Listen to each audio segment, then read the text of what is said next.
Hello, everybody. Welcome into the first episode of the Peyton Selee Show, a brand new podcast, all things sports here. It is currently 10 p.m. where I am, and I've been thinking about doing a podcast for a while, especially by myself. I like talking to myself all the time and figured why not do a podcast with it. So, we are going to be doing it. A little bit about the podcast. It'll be 3 days a week, Monday, Wednesday, Friday. Um, try to do every week. I will at least try to do at least 2 episodes a week, even if it's not on a Monday, Wednesday, or Friday. But I will definitely be talking all things sports, and give you the best insight and some about the things that I enjoy, which is sports. I am a big Philadelphia Eagles fan. I'm a big A's fan, Nuggets fan, Sharks fan. For professional sports, I am a Georgia Bulldog football fan, Washington as well. My dad was a big Washington Huskies fan, so gotta root for them, but mainly Georgia and then Michigan State basketball. I will talk about those teams throughout my podcast. And yeah, I wanted to talk a little bit about the MLB All Star game, some of the snubs that are there. Now, some of these are pitchers. Mostly the pitchers are the ones that get snubbed. There's some position players, but um, yeah. And then we'll talk. There were some big NBA trades involving Giannis, John Morant, and LaMelo Ball. I'm going to give you my grades for the trades in this episode. First, I want to talk about the A's. The A's are currently 41 and 48. And yeah, or 41 and 49, sorry. And yeah, that's good. Well, that's not good. That's terrible. But from where the A's were at the beginning of the year, they were in first place. And yeah, they were still hovering around the 500 mark, but they were in first place. And you really just had to take that as an A's fan. But then the injury bug started to happen. Jacob Wilson got on the shelf, and our defense started to get terrible. We were making errors left and right. And we started to see this team lose games that we had no business losing. Part of the issue, and our number one issue, is the pitching. Now, Soderstrom and Jacob Wilson are both on the injured list. They're position players. But Tyler Soderstrom is a really excellent player. I think he's had his best year he's had by far in the major leagues. Shout out Turlock, California from there. So shout out to the 209 for Tyler Soderstrom. Then you have Jacob Wilson, who is one of the best contact players in the game. He comes back from an injury and then he re-injures basically his shoulder. And yeah, it's just not great. And our lineup right now is not producing. If you look at our bright spot in our offense right now, it's Shea Langoliers and Nick Kurtz, and Jonah Heim has the potential to be really, really good. Brent Rooker was just announced that he was going to be out for the year. So things are just not going our way right now. The one thing that I want to make known, if you don't know me, I do not try to have faith in the A's. What I really hope for is that the development process for the young guys that we have, for a Nick Kurtz, for a Jacob Wilson, for a Lawrence Butler, for a Tyler Soderstrom, is getting to the point where we can be competitive in 1 to 2 years. Our offense makes it competitive. It's our pitching that has gone awful. Gage Jump and JT Ginn are the only two people in the rotation that I watch every game that I can, unless I have a vacation going on or anything like that. Those two are the only two that I trust right now in our rotation. Jeffrey Springs is giving up home runs like it's a part of his job description. You have Jack Perkins, who could be good. He's shown a lot of flashes, but then he has the tendency to give up 3 runs in 5 innings, 4 2/3.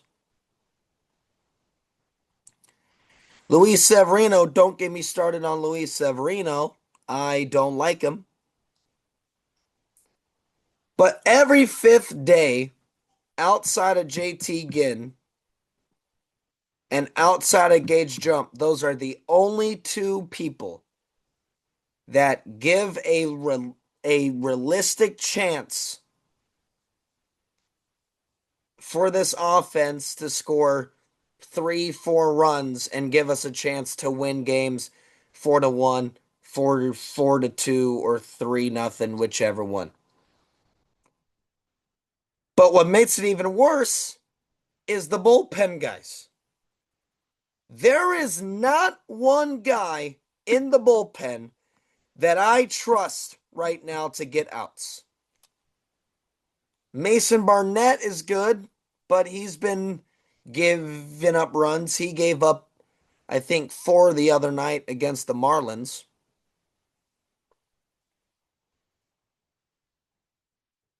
Mason Barnett is the only guy that I trust in the bullpen. Elvis Alvarado shows flashes of greatness, then shows flashes of why he really is Elvis Alvarado. Scott Barlow was terrible. Thank God he's no longer on the team. You have Luis Medina, who's a former starter, who they're trying to kind of build into this late inning guy because he can throw 100 miles an hour. Like, yay, whoop-de-doo, but yet he can't pitch more than 2 innings. And, Hogan Harris is a guy that Mark Kotsay believes in, and I don't see why. He's terrible. Jose Suarez, terrible.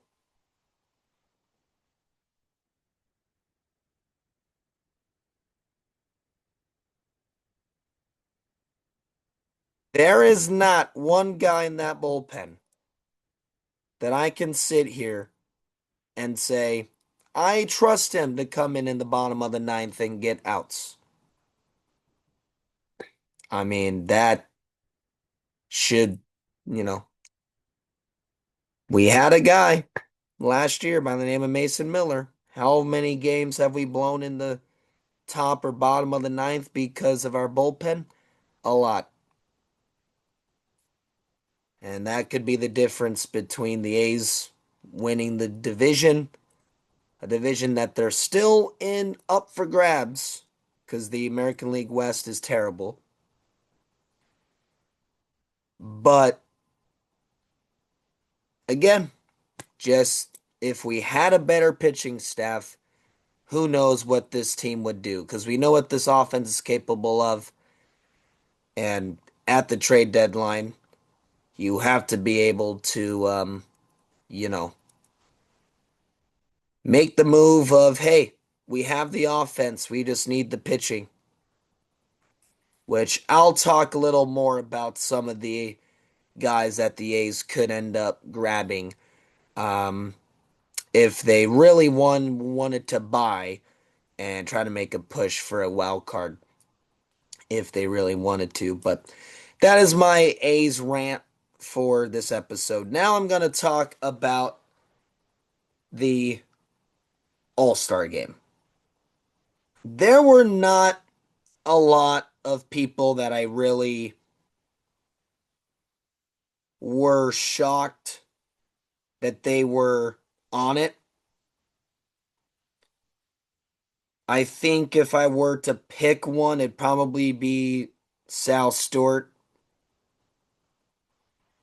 But again, that's just me because I don't really watch a lot of Reds games. So, that's me just being a guy. I get let's see. Sal Stewart batting 254, 17 home runs.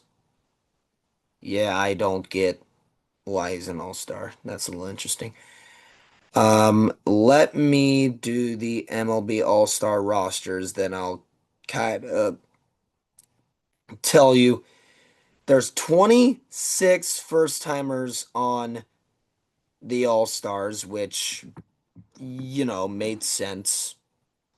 I mean, good for the major leagues to have a variety. You do like having first-time All-Stars, but you also like the guys that have been there before because, again, we watch it because it's the superstars. I'm going to start with the starters in the American League. Shea Langoliers deserves it. That is a 20 home run season. Basically was the only guy in the offense the first week of the season that really cared about winning a game. Um, Kind of cooled off a little bit. Hopefully he's okay. He took a ball to the thumb on Friday night, and was out of the lineup the last 2 days. Hopefully he's fine. I think he will be. Vlad, he's batting like 270, so I get it. He actually said he was not going to be playing in the All-Star game, so it'll be Nick Kurtz, who, I'll say this, but Nick Kurtz is deserving of it as well. Ernie Clement will make his first appearance. By the way, it's Shea's first All-Star appearance as well. Ernie Clement made sense. Guy that had the most postseason hits last year. Guy that's just a contact guy. Toronto loves him. Kind of just came out of nowhere and good for him. I think he's on a perfect spot in Toronto. Junior Cabanero has hit a home run in I think 11 straight games. I don't know if he hit one today, but he is on a tear. He's probably the reason why the Rays are gonna be a force to be reckoned with. Bobby Witt's always good. It's his third All-Star game. I think the Royals' disappointing season, he's been the bright spot.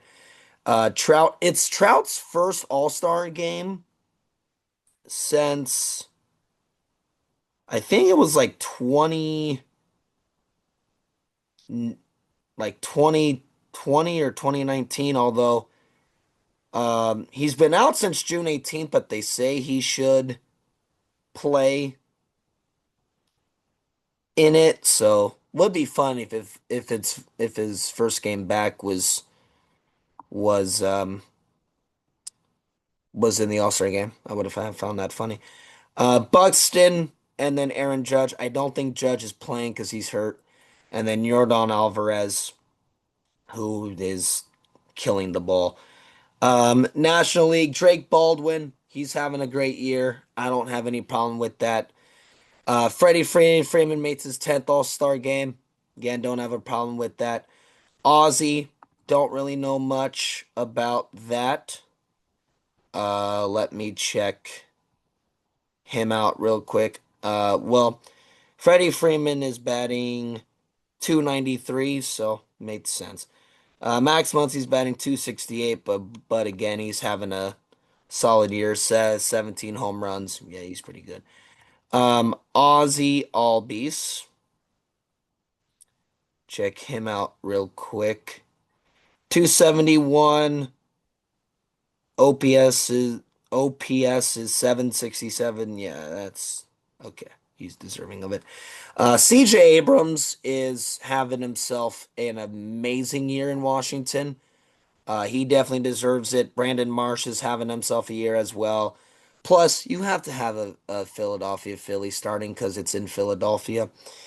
Juan Soto, probably the only bright spot the Mets have this year. Andy Pages having a career year, and then Shohei, obviously, having himself a nice year. Um, Pitchers, I don't really see a problem with some of these. I don't think my Michael Wacha deserves to be an all-star just because the Royals are kind of having a terrible year, and I just think Bobby Witt's the only one. But everybody else, I don't really have a problem with.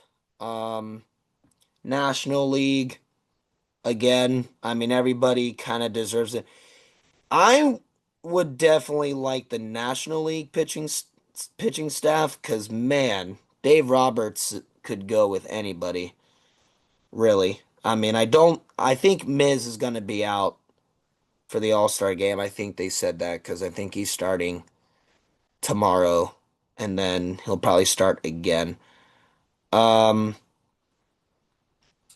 but yeah, I really don't. I mean, McGonagall and Bazana didn't start the year with the Guardians or the Tigers, and they end up all stars. Like that's pretty cool. Um, I find that good. Ben Rice having another career year. Ben Rice is gonna be a force to be reckoned with. Mark my words. And then Miguel Vargas, um, just yeah, fantastic year for a really good White Sox team. Um, and then of course for the now, and then you have Harper, Schwarber, you have Chris Sanchez and all that. Pete Crow Armstrong kind of came out late because he struggled, and then Pete Crow Armstrong's bat kind of came back to life, and then James Wood just he's leading the league in or in extra base hits is James Wood. So, but if we were gonna get snubs, because again, these are all kind of snubs. I look at two Boston Red Sox in Wilson Contreras and Sonny Gray. Now, first off, Sonny Gray is 10-1 with a 2.61 earned run average for a team that is 36 and 48, I think, coming into play today. Pretty good. So, again, and the Red Sox got two All-Stars too, so not like they just got one. Wilson Contreras having a fantastic year as well. He's batting 285, has a 757 OPS, 19 home runs and 56 RBIs. He's kind of revamped his old self ever since going to Boston, which is good for him. I might be biased here. Not going to happen because he's pitching tomorrow and pitching Sunday, so he won't have enough time to pitch. JT Ginn. JT Ginn is top seven in wins and in earned run average. Just saying. And then Davis Martin, who's also having a career year for the White Sox, 9-3 with a 3.08 earned run average. Kind of self-explanatory there. In the National League, now I just picked a couple. There's a lot more that could be on this list, but I didn't want to go all the way in thorough. But for the National League, there's J.J. Weatherholt, who leads all at National League second baseman in wins above replacement, which, if you're a baseball stat nerd, you look at the war of players now and say, oh, he's really good. And J.J. Weatherholt is also, you know, doing pretty good things, getting on base at a really high clip. Kyle Harrison, he's 8-1 with a 2.82 earned run average and 99 strikeouts, and you're telling me he misses the All-Star game? I don't know. And then Zach Wheeler, again, I had to put him on this list because he's a Philadelphia. Granted, he got a late start to the year because he was hurt with a thoracic outlet surgery. Don't know what that is, but 8-1 with a 2.36 earned run average and a .94 whip. And the fact that it's in Philadelphia, come on, really? Like, let's get ahead of ourselves. Now, the pitchers are the ones that will probably end up being where there's going to be a lot more pitchers that are replaced because a lot of them are starting. I saw Paul Skeens is pitching tomorrow, which stings for National League. Yamamoto pitched on Saturday of last week, so he's pitching Friday, means he probably won't pitch.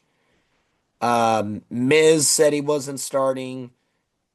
Chris Sanchez started today, meaning he's probably starting Sunday. So a lot of the guys that are snubbed, that are pitchers, more than likely going to be on the all-star roster when it's all said and done. So you'll see more of those than the position players.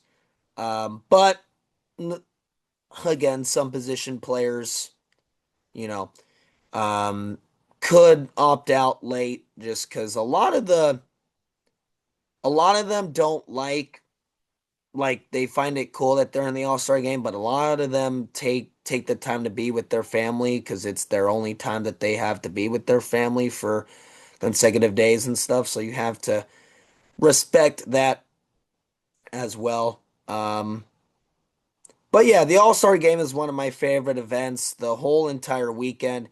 They moved the baseball draft to the MLB All-Star weekend, which is great because I don't know. I felt like it was stupid to do it while teams were playing because general managers were not paying attention to their teams playing. They were just focused on the drafts. So I find it cool that they do it during All-Star weekend now. That's kind of cool.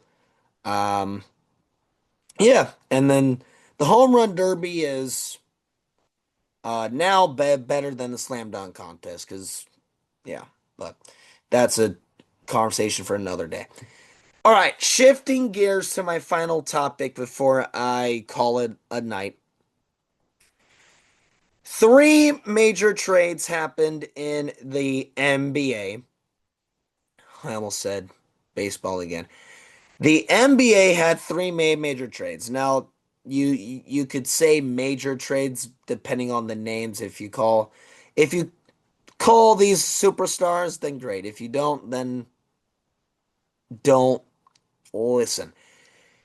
I have at least put a grade on these three main trades that happened. Now, I didn't put in the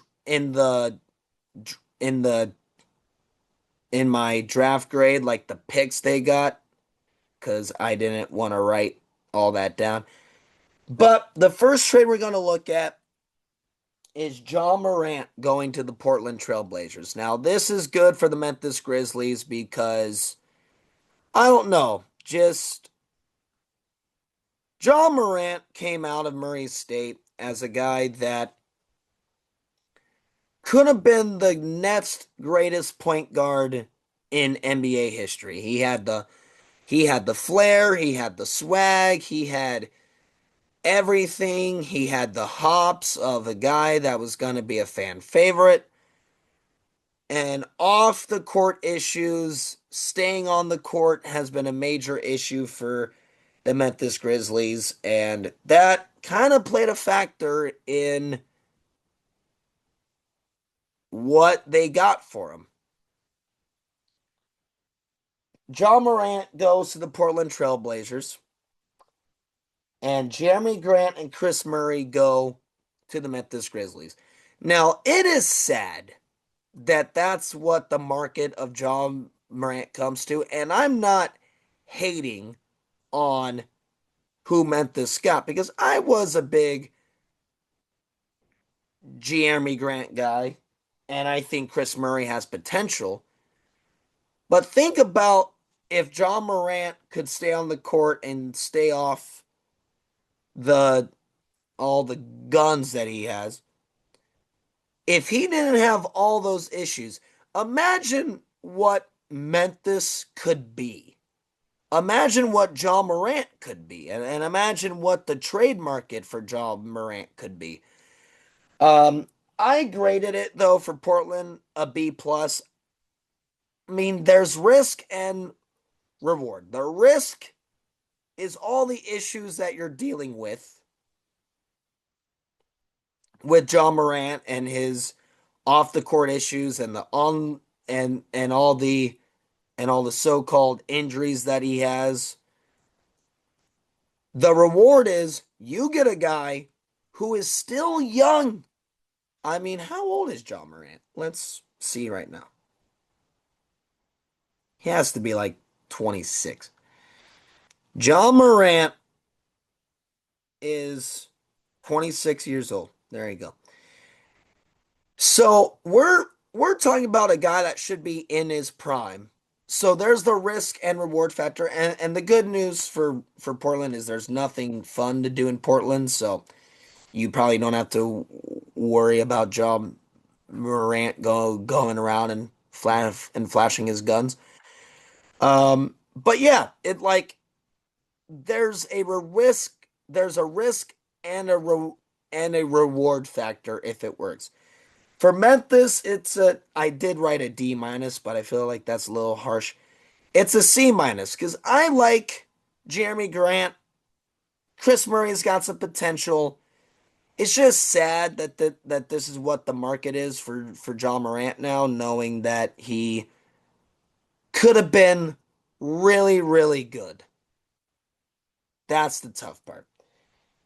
The second trade we're going to look at is the LaMelo Ball trade. And I just want to say thank you, Charlotte, for getting Naz Reid off the Minnesota Timberwolves the last two playoffs. I've been sick and tired of watching the Nuggets lose to the Minnesota Timberwolves and seeing Naz Reid knock down every shot that he put up. It was annoying. But LaMelo Ball and Josh Green, along with some first round picks and pick swaps. I'm not going to get into that because I don't care. For Naz Reid. Now, for Minnesota, I looked at this as a it's very interesting because they did have a chance to draft Ball, but they ended up going with Mr. Edwards. And I mean it's paid off. He's good. Um, but I don't know. Like it seems like a lot of personality in this backcourt. LaMelo Ball is pretty good. I mean, he just like John Morant can't really stay on the court just because he is injured and Charlotte didn't want to pay him a boatload of money. And if you're only on the court for 40 to 50 games, why would you pay him a lot of money? You would want a guy that's going to play 82 games and help you win. Um, LaMelo Ball, though, can shoot the ball like it's nothing. He is a pure shooter, excellent playmaker. And then they get a nice 3-and-D guy in Josh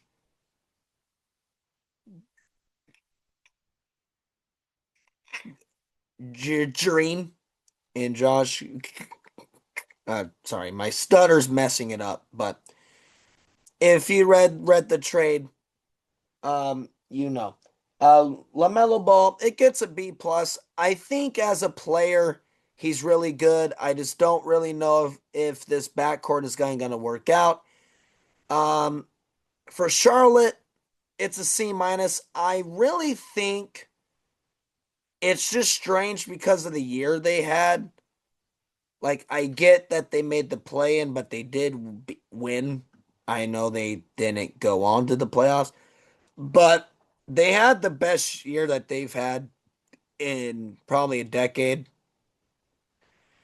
And yeah, I feel like you could have gotten a whole lot more, but thank God that Nas Reed is no longer on the damn Minnesota Timberwolves. So go have fun in Charlotte, Nas. But it's a C minus, but you know.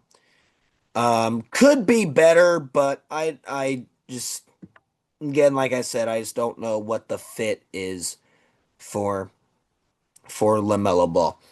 And last but not least, Giannis Ante Giannis. I'm not even gonna try to pronounce his last name. Ante Antetokounmpo. I think I can also spell it too, but I'm not gonna do that. And Bobby Portis to the Miami Heat. I think my writing said Minnesota. To Milwaukee is Tyler Hero, Kasparis Yakayonis. Butchered that. Sorry. Jaime Jaquez and Kaleo Ware. Now for the Milwaukee Bucks, I'm just gonna start with them. It's an A minus. I like Jaime Jaquez. I liked him in college, even though he went to no UCLA. Don't like them, but he was pretty good. Jaime Jaquez, good, young, talented, had a lot of experience in college, playing I think 5 years. Solid 3-and-D guy. Kaleo Ware, nice backup center. Nice young center. Still needs to prove himself and develop.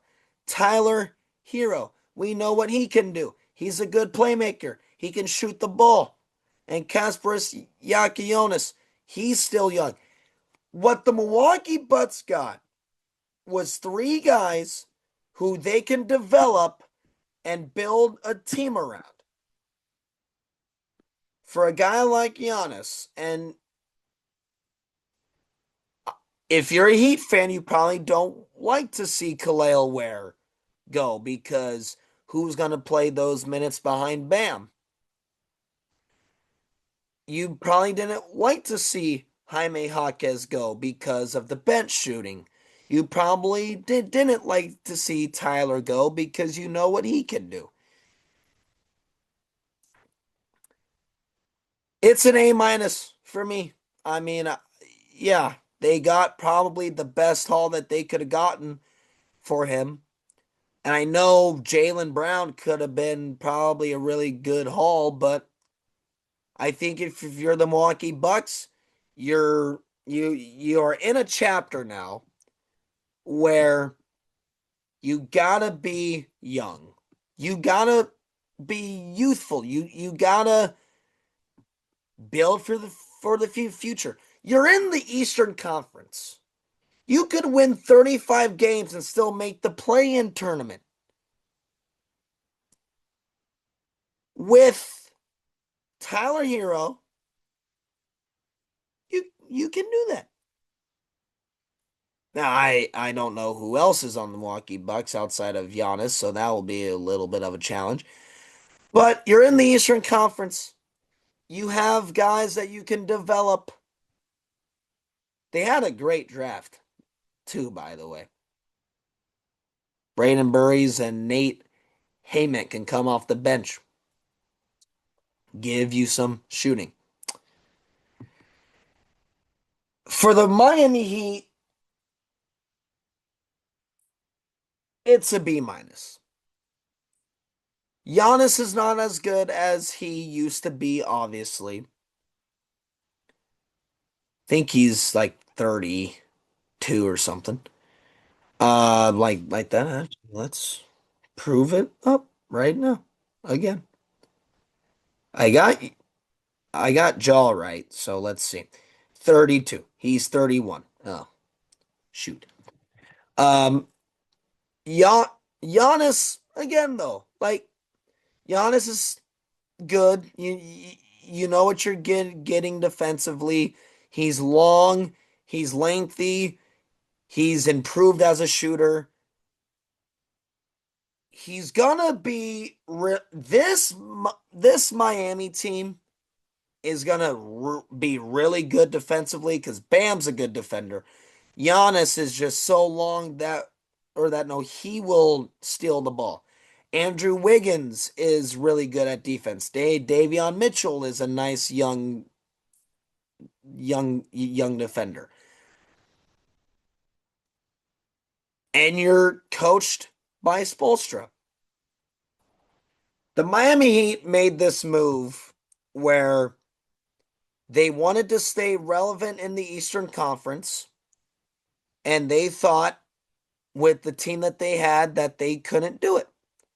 So they go out, they get Giannis, and they are basically now saying, we want to stay relevant and we want to, you know, we want to get the best few years out of Giannis we possibly can before he retires. And like I said with the Milwaukee Bucks, you're in the Eastern Conference. All you need is that. I totally forgot that the Jaylen Brown trade happened. So we're going to do that real quick. To make things simpler, the 76ers got an A plus. The fact that they got Jaylen Brown, Joel Embiid, Tyrese Maxey, VJ Edgecombe, it's not fair. It's not fair, but thank you, Boston. And for the Celtics, it's an F, bro. Paul George is not as good as he is. He is past his prime. He's past prime P. Yeah, you got the draft picks, but they're not gonna give you anything. Good for Jaylen Brown. Good for Good for Jaylen Brown. I feel like I'm saying his name wrong, but it's right. I don't know. Yeah. They like eh, you traded him to the team that you lost to in the playoffs. It's not even like you traded him to a Western Conference team. You traded him to a rival team. I don't know if that was the best offer you could get. Kind of sad. The Boston Celtics did not may make it clear that they were shopping Jaylen Brown. Maybe that's what hurt him. They didn't make it public that they were actively shopping Jaylen Brown. They were on the fence about it. Then they made the move. Did they take the only offer that they had? Or did they really you, or did they just or did they just not have any good enough offers? And I mean, money wise, Paul George had to be in the deal because Jaylen Brown just got paid and Paul George is getting paid a lot of money. So, but That was the worst trade of them all. So there you go. All right. Well, that will do it for the first episode of the Peyton Selee Show. Thank you so much for listening. This should be up on YouTube at some point tomorrow, which will be Tuesday. I will record on Wednesday. Then that should be up on Thursday. And then I will record on Friday. And that will probably be up either Friday night or Saturday. And then I'm going back home. I'm going to the drag races in Sonoma. If you haven't watched those, please do. They're super fun to watch. Um, yeah. So thank you so much for listening. Hope you all had a great 4th of July. Happy birthday to this great country. Happy 250. And I will see you guys in the next episode. Peace.